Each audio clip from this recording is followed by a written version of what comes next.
Salam sejahtera dan salam hormat anda bersama saya Nixon Nyambar dalam segmen Pantau Kerajaan Baharu. Dan dalam segmen Pantau Kerajaan Baru pada jam ini, kita nak memberi fokus berkenaan dengan satu putusan yang dibuat oleh Kerajaan Perpaduan Rusi Perdana Menteri Datuk Seri Anwar Ibrahim yang mana beliau memaklumkan peruntukan tahunan kepada ahli parlimen dikurangkan daripada 3.8 juta ringgit kepada 1.3 juta ringgit. Perdana Menteri menjelaskan pengurangan peruntukan itu melibatkan alaun pembangunan akan dilaksana secara berperingkat sebagai langkah untuk mengawal aliran kewangan negara. Menurut Perdana Menteri, peruntukan yang diselaraskan dengan pejabat daerah dan pegawai kemajuan negeri itu akan tetap disalurkan namun secara berperingkat dan mengikut keperluan. Bagaimanapun, projek-projek pembangunan dan pembaikan yang memerlukan peruntukan mendesak akan dipertimbangkan segera oleh kerajaan. Apa kata kita dengarkan sedikit apa yang dikatakan oleh Datuk Seri Anwar Ibrahim. Bukan allowance itu peruntukan pembangunan untuk ahli parlimen selaraskan dengan pejabat daerah dan pegawai kemajuan negeri. Tetapi oleh kerana keadaan kekangan ekonomi, jadi saya ingat biarlah kita buat secara peringkat. Jadi dana untuk ahli parlimen juga terlibat. Dan beberapa pemimpin telah pun memberikan reaksi berkenaan keputusan ini yang mana ada antara mereka yang melihat peruntukan ini seharusnya ditambah dan bukannya dikurang kerana ia bercakap ataupun menyentuh berkenaan dengan kesan kepada pembangunan rakyat. Untuk bercakap lebih lanjut, kita nak bersama dengan Ketua Kluster Tadbir Urus dan Integriti UUM iaitu Profesor Dr. Ahmad Martada Muhammad menerusi panggilan ketika ini. Reaksi Prof bagaimana? Bagaimana perkara ini dapat memberi kesan kepada pembangunan rakyat, Prof? Saya melihat ada beberapa isu yang boleh kita perbaiki dari situ. Mungkin saya melihat Perdana Menteri lebih melihat kepada sebelum ini kita dapati ada yang menyatakan bahawa peruntukan kepada wakil rakyat itu tidak digunakan secara sepenuhnya. Ada isu-isu berkaitan dengan salah guna, ada isu berkaitan dengan ketirisan terutama dalam menggunakan wang-wang daripada kerajaan. Namun bagi saya ia perlu dilihat dalam perspektif yang berbeza, iaitu apabila adanya peruntukan pembangunan, maka sudah tentulah ianya agak baik dari segi memastikan bahawa pembangunan di kawasan-kawasan yang memerlukan pembangunan itu mesti dilakukan secara segera. Dan sudah tentulah wakil rakyat di kawasan itu tahu apakah bentuk-bentuk pembangunan yang perlu dijanakan bagi memastikan bahawa penduduk setempat itu mempunyai kemudahan-kemudahan yang sepatutnya. Dan mungkin kalau kita lihat sebelum ini ada peruntukan daripada kerajaan kepada wakil rakyat itu dibahagi kepada dua. Satu peruntukan secara terus, satu peruntukan melalui pejabat daerah. Namun saya melihat bahawa penyaluran keuangan atau peruntukan kepada pejabat daerah ini perlulah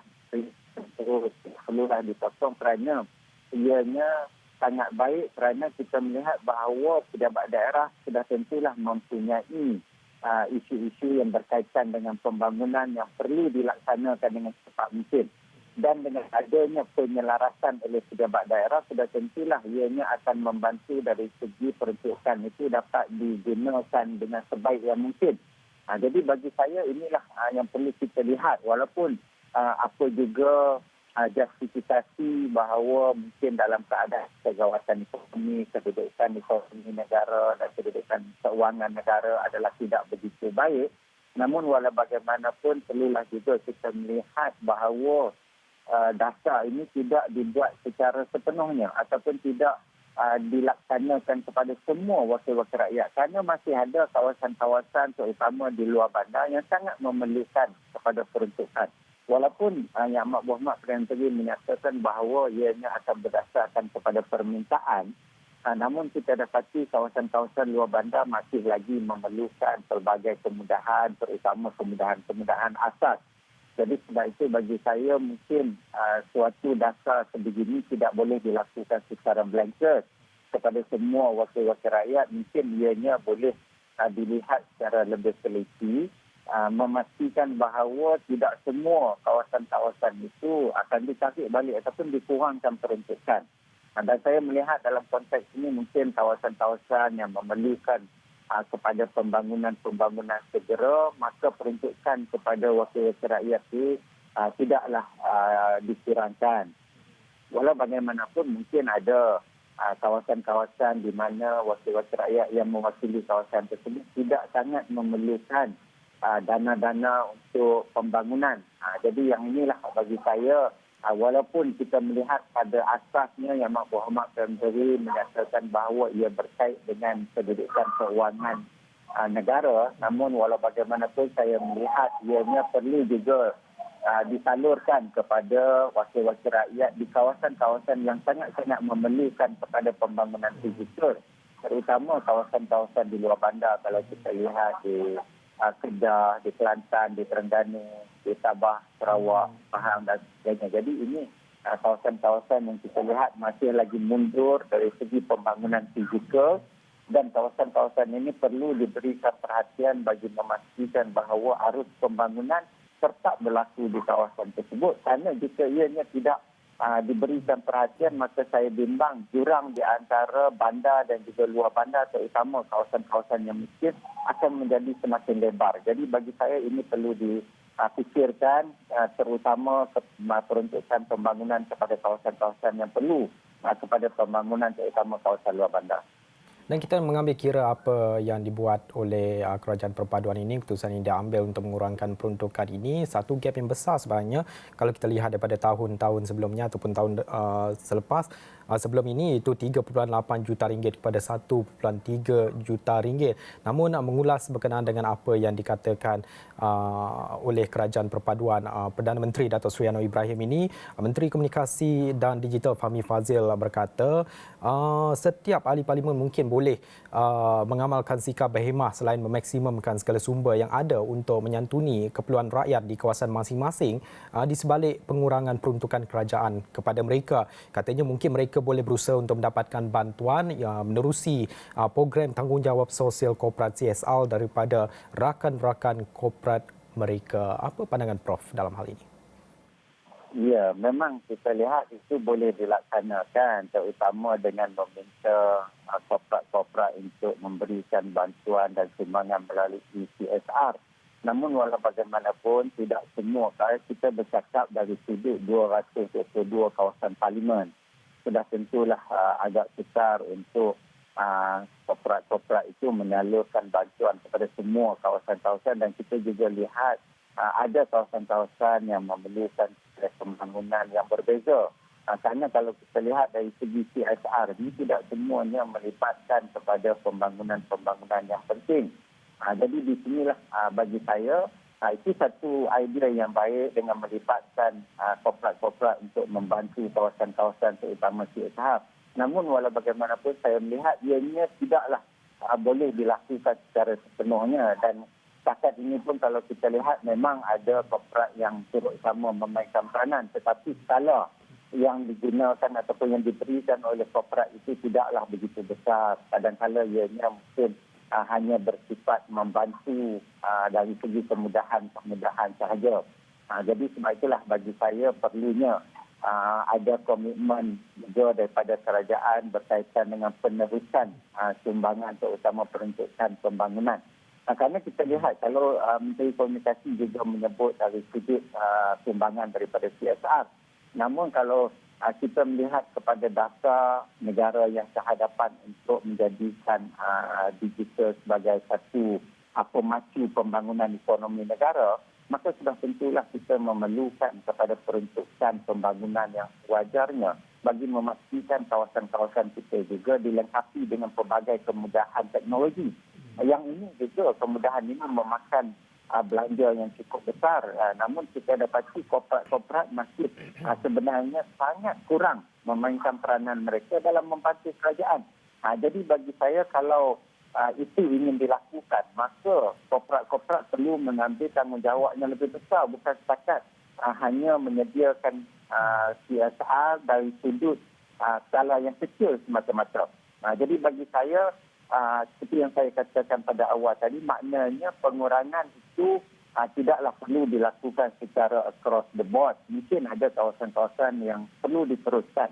Dan dalam masa yang sama, kerajaan juga perlu mewajibkan, bukan setakat menggalakkan, mewajibkan korporat-korporat yang besar ini turut sama membantu dalam arus pembangunan terutama kawasan-kawasan yang sangat-sangat memerlukan kepada pembangunan. Dan kita lihat terutama dari sudut kemudahan-kemudahan asas, banyak lagi kawasan-kawasan luar bandar yang tidak mempunyai kemudahan yang cukupnya jika dibandingkan di kawasan bandar. Jadi saya kira dengan gabungan kerajaan terutama di kawasan-kawasan yang memerlukan mandan dengan pertolongan juga daripada CSR korporat-korporat, maka sudah tentulah apa juga yang diharapkan oleh kerajaan untuk memastikan pembangunan itu adalah seimbang, sama ada di bandar ataupun luar bandar itu dapat dilaksanakan dan direalisasikan dengan sepenuhnya. Saya cukup setuju dengan apa yang dikatakan oleh Prof. Sebenarnya Perdana Menteri juga ada memberi penekanan kerjasama kerajaan dengan pihak swasta untuk memantapkan beberapa sektor, antaranya yang terbaru ini adalah sektor TVET, dan ini pula merupakan keputusan terbaru yang diambil oleh Kerajaan Perpaduan itu untuk mengurangkan peruntukan kepada ahli parlimen. Namun seperti yang dicadangkan oleh Prof, mungkin kerjasama bersama dengan pihak swasta ini dapat dimantapkan menerusi beberapa cadangan untuk memastikan peruntukan pembangunan untuk rakyat ini terus bersambung dan tidak terbantut. Kalau boleh kita katakan terbantut ataupun tertangguh di situ kerana pelbagai lagi pembangunan yang perlu dibawa untuk rakyat, terutama sekali di kawasan yang jauh terpisah dengan jurang pembangunan di beberapa kawasan di negara ini. Namun kita nak teruskan perbincangan dengan Prof selepas ini. Kita nak berhenti rehat seketika, kita kembali selepas ini.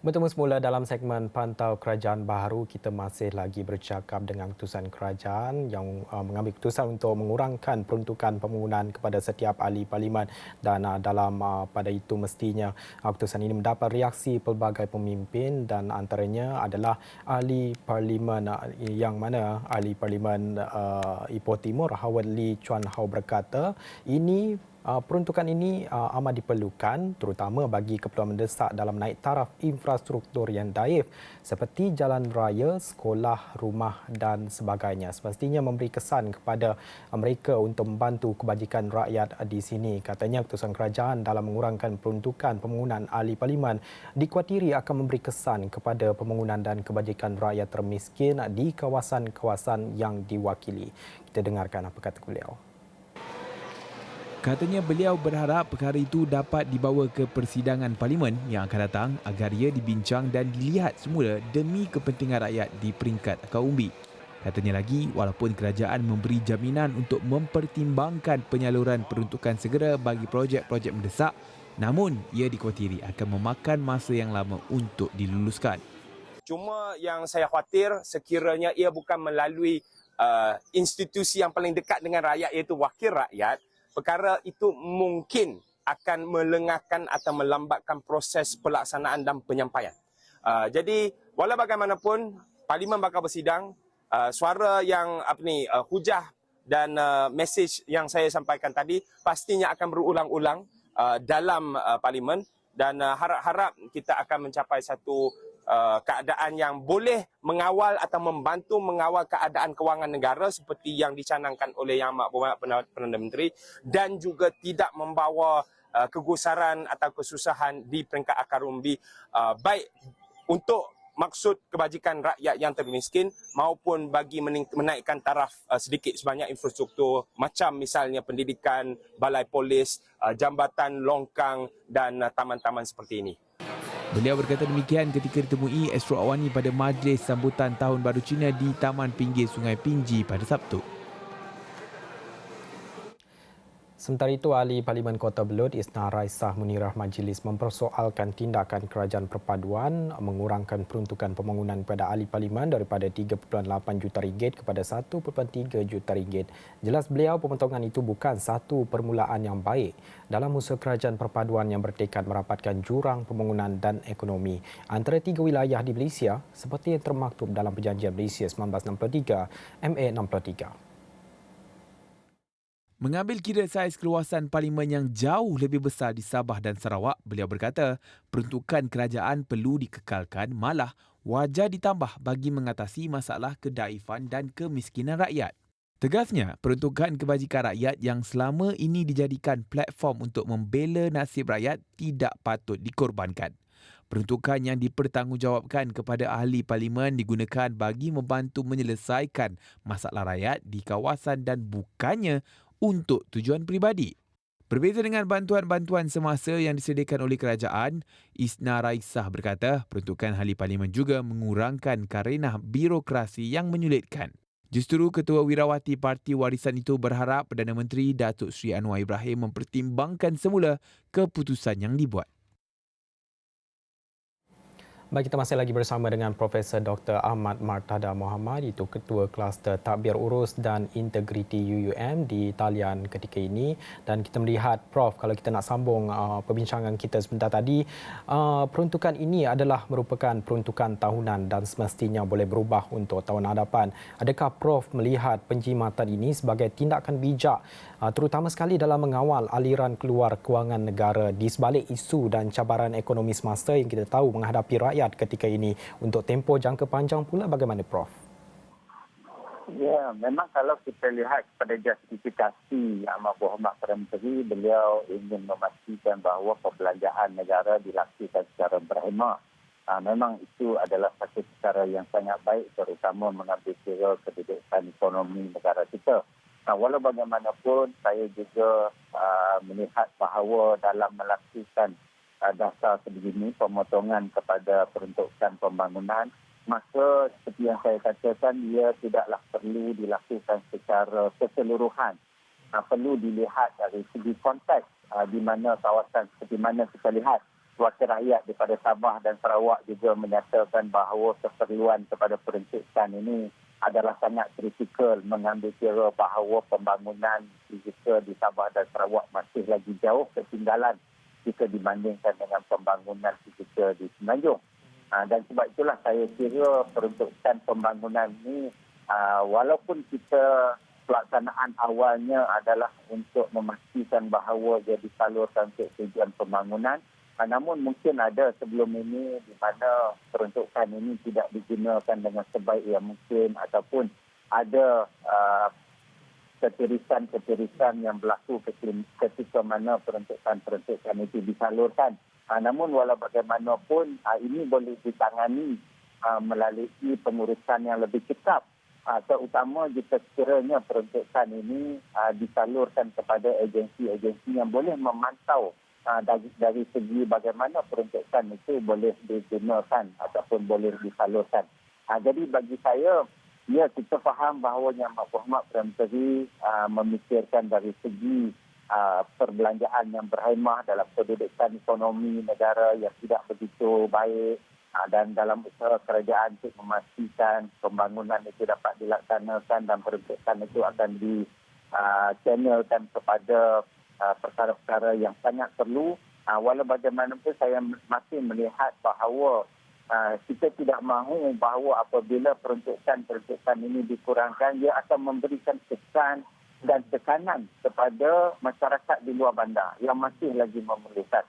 Jadi sudah tentulah kita berharapkan supaya jika sekiranya dasar ini dilaksanakan, ianya tidaklah dilaksanakan secara menyeluruh seperti yang saya katakan tadi. Ia perlu dilakukan secara berperingkat, mungkin mengambil kira bahawa kawasan-kawasan luar bandar yang masih lagi memerlukan kepada pembangunan boleh diteruskan, manakala kawasan-kawasan yang tidak begitu memerlukan kepada pembangunan fizikal, maka ianya boleh digunakan melalui kerjasama dengan pihak swasta.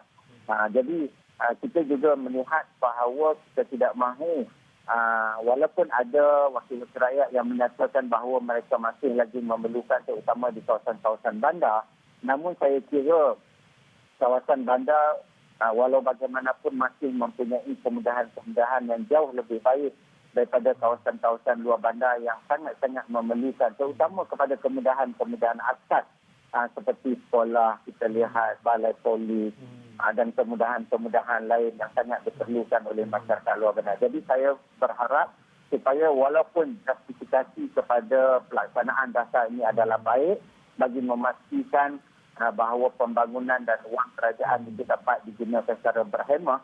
Walau bagaimanapun saya melihat bahawa ianya perlu juga difikirkan dari segi pembangunan seimbang itu perlu ada. Kerana kalau kita melihat dan bercakap dari segi kesaksamaan pembangunan di antara bandar dan luar bandar, kita tidak mahu masyarakat luar bandar jauh sangat ketinggalan dari segi kemudahan-kemudahan asas sehingga nanti menimbulkan pelbagai isu dan masalah di belakang kerana mereka tidak dapat menikmati kemudahan-kemudahan yang sama seperti mana kemudahan yang dinikmati oleh masyarakat bandar. Betul tu Prof. Perlunya mengambil kira keutamaan bagi setiap kawasan. Contohnya di Sabah dan Sarawak. Seperti yang Prof katakan tadi, ada beberapa kawasan masih lagi belum dapat menikmati kemudahan asas di kawasan-kawasan mereka. Antaranya kalau kita nak ambil contohlah di Sarawak, kalau di kawasan luar bandar itu susah nak dapat hospital di luar bandar. Betul tak Prof? Ya, betul. Kemudahan air, kemudahan elektrik juga masih jauh. Kita lihat dari segi kesiapsiagaan bagi memastikan masyarakat di sana juga mempunyai akses. Saya lebih melihat kepada walaupun pemotongan bajet itu perlu, tetapi perkara yang lebih utama ialah akses kepada kemudahan asas. Jika sekiranya dipotong, saya bimbang terutama luar bandar Sabah Sarawak, ini yang akan memberi kesan kepada akses terhadap kemudahan-kemudahan asas seperti jalan raya, seperti hospital, seperti sekolah dan sebagainya. Di peringkat kerajaan negeri pula, bagaimana apa yang patut dimainkan oleh mereka dalam memastikan pembangunan rakyat ini tidak terbantut ataupun tidak tertangguh? Semestinya ada projek-projek sebelum ini memerlukan kesinambungan dan memerlukan dana yang cukup besar.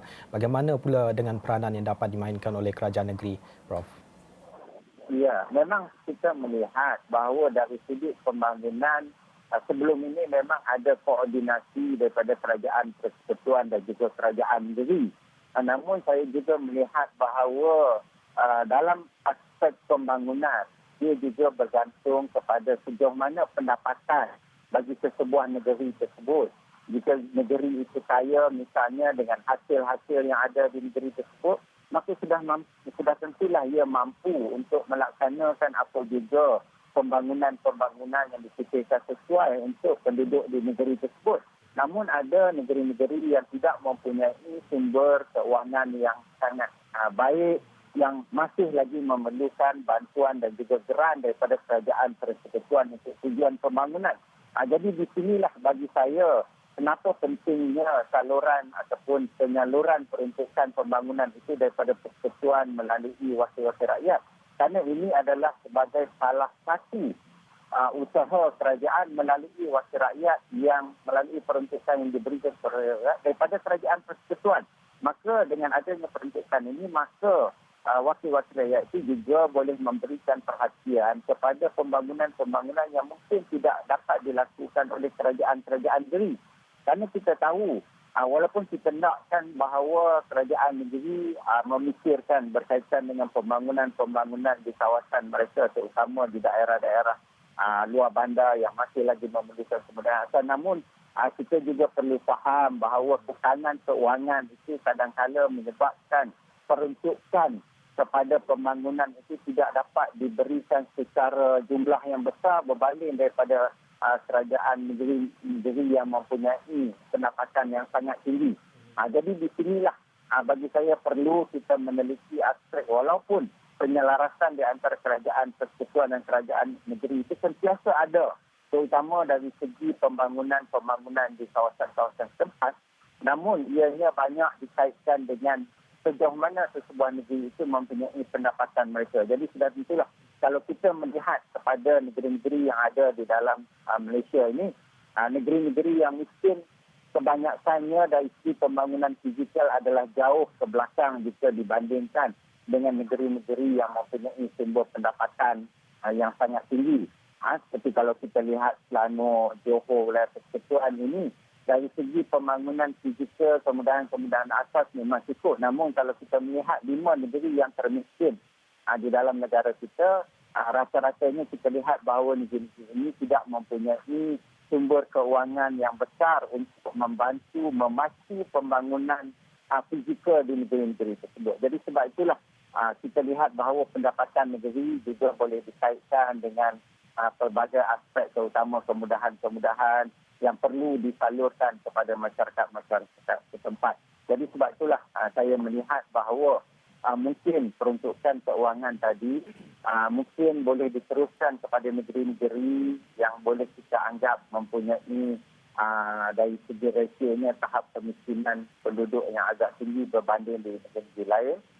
Dan melalui penerusan peruntukan ini, maka kita dapat lihat gabungan di antara kerajaan persekutuan dan juga kerajaan negeri bagi sama-sama membantu memastikan bahawa pembangunan yang ada di negeri ini terus dilaksanakan tanpa mengakibatkan kesan kepada masyarakat yang ada ataupun penduduk yang ada di negeri tersebut. Kerana saya bimbang kita perlu melihat bahawa kemudahan asas di kawasan-kawasan ataupun negeri ini masih jauh ketinggalan, terutama Sabah dan Sarawak jika dibandingkan dengan negeri-negeri lain. Secara amnya, Prof, kalau kita nak melihat terdahulu bajet atau peruntukan diberikan kepada MP atau ahli parlimen ini 3.8 juta ringgit, adakah Prof merasakan jumlah dana yang disalurkan kepada mereka ini telah dimanfaatkan sebaik-baiknya sebelum ini, Prof? Bagi saya masih ada kekurangan kerana kita masih mendengar berbagai kritikan di kalangan masyarakat di mana penyaluran peruntukan pembangunan itu tidak dilakukan secara sepenuhnya ataupun secara berkesan ataupun secara berhemah. Jadi mungkin saya kira komen-komen sebegini ataupun laporan-laporan sebeginilah yang menyebabkan peruntukan itu dikurangkan. Walau bagaimanapun, saya melihat bahawa kita perlu ada satu mekanisme bagi memantau bagaimana peruntukan itu digunakan. Mungkin sebelum ini kita dapati bahawa wakil-wakil rakyat itu mungkin mempunyai ruang yang lebih bagaimana mereka boleh menggunakan peruntukan tersebut sehingga kadang-kadang kita mendengar bahawa peruntukan itu tidak digunakan dengan sebaik mungkin. Jadi mungkin inilah masa dan ketika di mana urus takbir baik dalam kerajaan dapat dipertingkatkan. Dan jika ada isu-isu yang berkaitan dengan salah laku, salah guna dan sebagainya, ketirisan, maka ia perlu ditangani dengan lebih cepat agar peruntukan kerajaan itu dapat digunakan dengan sebaik yang mungkin dan perbelanjaan kerajaan, wang kerajaan itu dapat digunakan secara lebih berhemah. Jadi bagi saya ada dua. Yang pertama, memastikan bahawa peruntukan itu digunakan dengan sebaik yang mungkin. Yang kedua, perlunya ada satu agensi yang perlu memantau bagaimana peruntukan itu dapat digunakan dengan sebaik yang mungkin. Dan bagi saya inilah perlunya ada koordinasi di antara kerajaan persekutuan dan juga kerajaan negeri, termasuklah tempatan. Bagaimana kita nak memastikan bahawa peruntukan itu dapat digunakan dengan sebaik yang mungkin bagi mengurangkan isu salah laku ataupun urus takbir baik dalam kerajaan. Baik, itu cadangan-cadangan yang telah dirangkumkan, cadangan bernas yang diutarakan oleh Profesor Dr. Ahmad Martada Mohamad, itu Ketua Kluster Tadbir Urus dan Integriti UUM, khusus sekali dalam mengulas berkenaan dengan peruntukan tahunan kepada ahli parlimen yang dikurangkan daripada 3.8 juta ringgit kepada 1.3 juta ringgit. Kali itu diumumkan oleh Perdana Menteri Datuk Seri Anwar Ibrahim, yang mana beliau berkata pengurangan peruntukan melibatkan allowance pembangunan itu akan dilaksanakan secara berperingkat sebagai langkah mengawal aliran kewangan negara. Saya kira itu saja untuk masa ini, untuk segmen Pantau Kerajaan Baru. Saya Nik Senyambar, selamat hormat, kita jumpa lagi.